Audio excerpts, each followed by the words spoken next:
Vamos a charlar con Romina del Pla, diputada nacional del partido de izquierda. ¿Qué tal? ¿Cómo te va, Romina? Encantado. Me llamo Martín Hauserman, ya hablamos una o dos veces y está también con nosotros Tamara 40. ¿Qué tal? ¿Qué tal? ¿Cómo están? Muy buenos días. Buen día. Buen día. Gracias un ratito por estar con nosotros, Romina del Pla, muy amable. Eh, No, a disposición. Bueno, tengo dos, tres preguntas puntuales. Tema educación, porque yo me acuerdo que en la pandemia, vos estabas conmigo, Tamara, no, vos no estabas. No, todavía no. Hablamos mucho de educación y creo que después hablamos una vez más y yo cambié de horario y ahora estamos los sábados a la mañana por concepto. Quería hablar de educación. ¿Qué estás viendo ahora en materia educativa? ¿Cómo ves el cierre en materia de educación de este gobierno que se va? ¿Y cómo ves lo que están planteando, tema voucher, tema cómo quieren volver a manejar todo el tema de educación? Que obviamente esto es un juicio de valor mío. Estos 4 años no fueron buenos en materia de educación y quieren hacer un cambio radical en lo que respecta a escuela primaria, escuela secundaria. Y yo sé que vos sos docente. Bueno, mira, dos cosas. Sí. Primero, por supuesto, no es bueno el balance educativo ni de este gobierno que se va ni de los gobiernos anteriores, Bien. porque acá llevamos muchas décadas de demolición del sistema educativo argentino, ¿no? Sí. Y está claro que todos los gobiernos post-dictadura, digamos, fracasaron en resolver los problemas de la descentralización educativa y demás que habían planteado la propia dictadura. Y bueno, en los 90 tuvimos un ataque violentísimo a la educación pública con la Ley Federal de Educación y la transferencia de las escuelas a las provincias, que los gobiernos posteriores solo emparcharon, no resolvieron esos problemas que quedaron pendientes. Bien.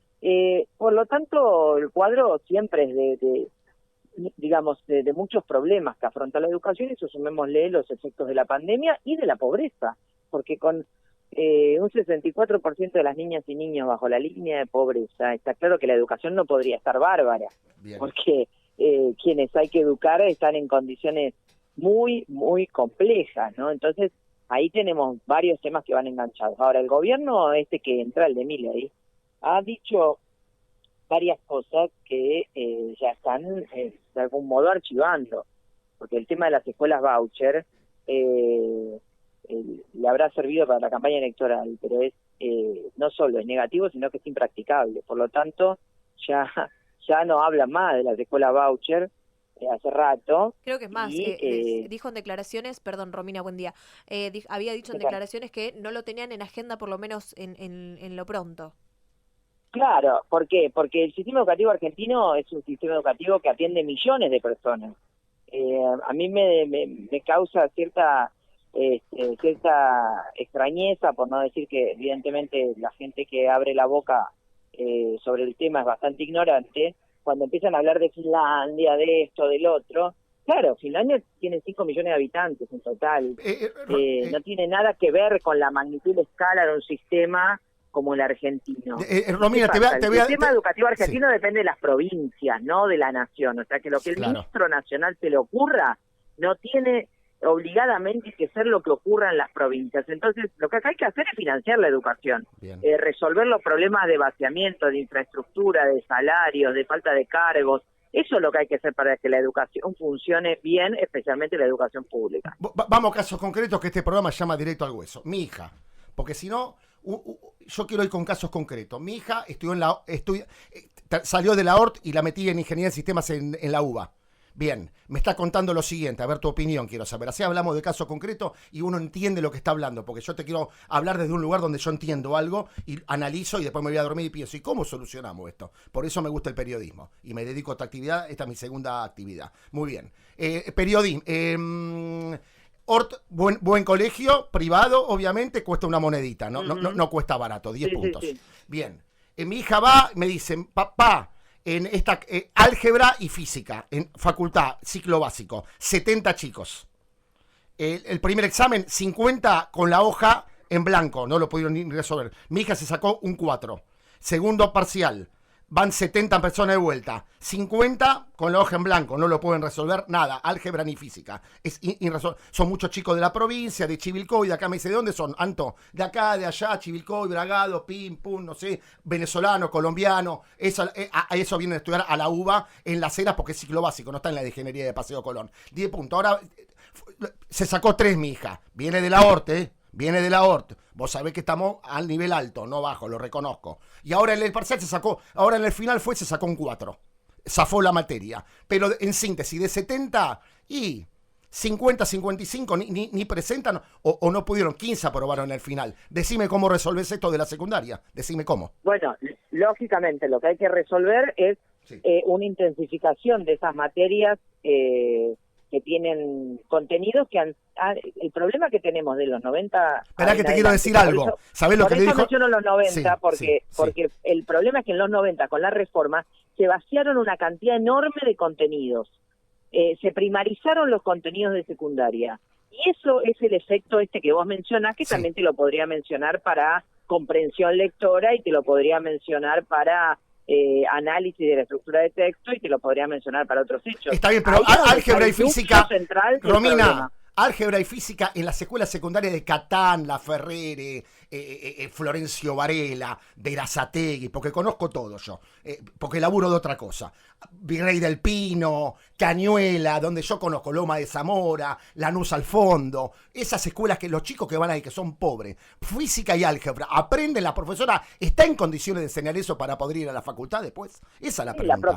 La profesora enseña, pero tiene enormes dificultades con esa población que está en condiciones muy difíciles. Bien. Entonces, a eso hay que sumarle que los contenidos de secundaria, vuelvo a insistir, han sido reducidos enormemente. Mi hijo va a una escuela técnica, por ejemplo, pública, técnica, de La Matanza también.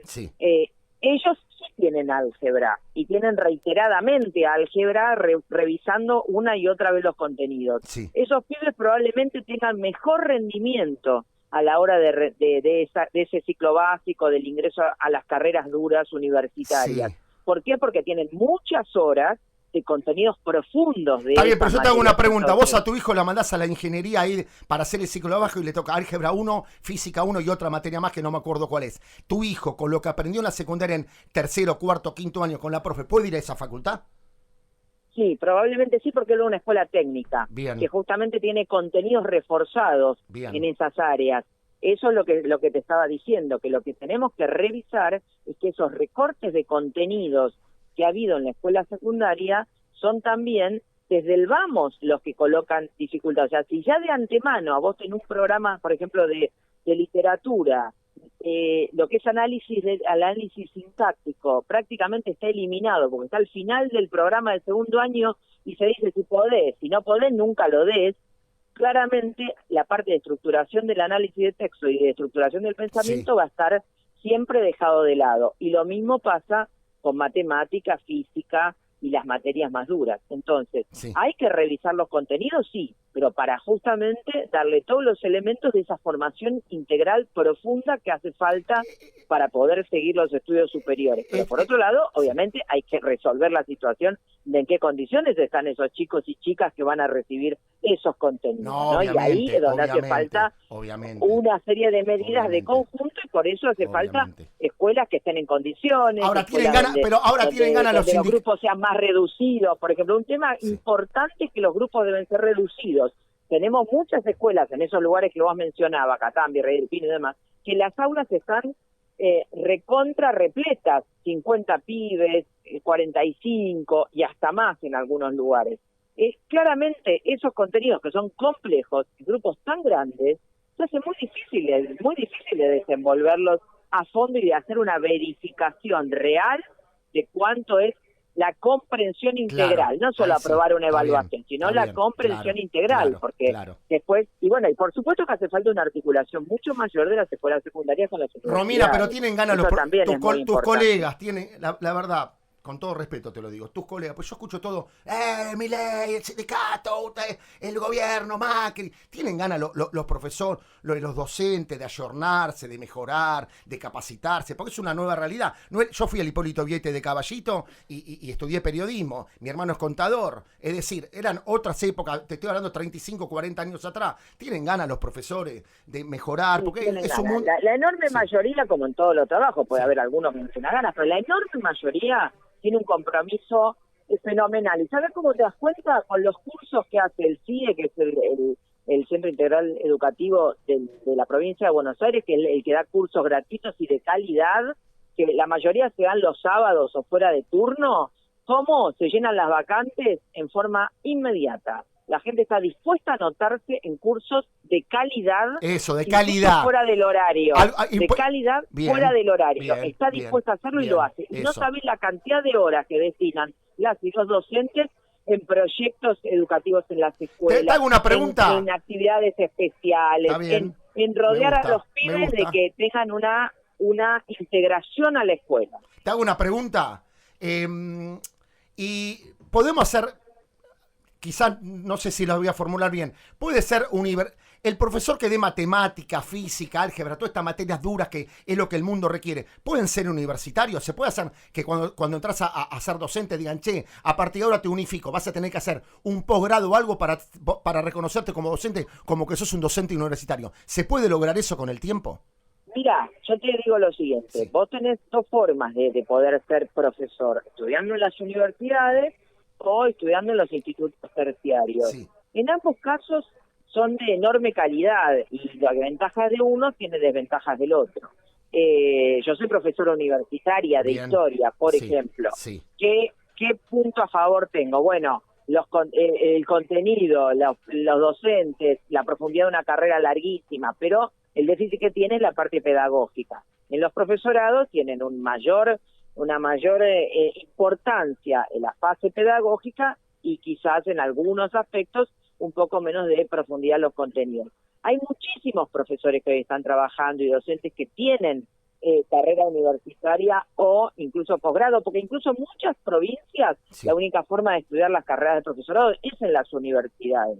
Lo que es necesario hacer, no me parece que sea eliminar los terciarios para nada, sino, por supuesto, también mejorar las condiciones de funcionamiento de esos profesorados y revisar contenidos de los programas de uno y otro lado. Pero tanto de está los bien, pero como de las universidades. Está bien, Romina, pero déjame que el docente también tenga exigencia y tenga que dar un examen final para decir, che, puede ir a dar álgebra en la secundaria para que después ese chico vaya a la facultad y ese profesor de la UBA, que la UBA es brava y es una de las mejores, gracias a Dios tenemos la UBA como una de las mejores universidades públicas del mundo, pues siempre leo, che, está número 20, está número 15 la UBA, con todo el quilombo que tiene Argentina, todavía la UBA, después de 70, 80, Totalmente. 90, la verdad que... siendo de recontra calidad, y te digo algo, Romina, el examen de ayer mi hija, ¿sabés lo que le dijo la profesora que se lo tomó? Porque no lo hizo la profesora esa, se lo mandan de arriba seguramente, y vos sabés más que yo. Le dice, la verdad que era un examen dificilísimo, la verdad que el que lo hizo fue jodido, hasta a mí me costó, le dijo la profesora a mi hija. Yo lo escuché cuando se lo dijo.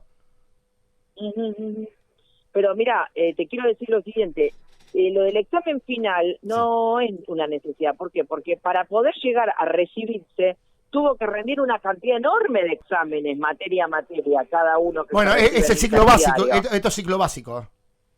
Bueno, pero por eso te digo, el docente, vos me decías el examen final para que se puede ir a dar clase, pero perdón. El docente que le dan un título de profesor, te imaginas, que rindió un montón de materias a lo largo de sus 4 o 5 años de carrera.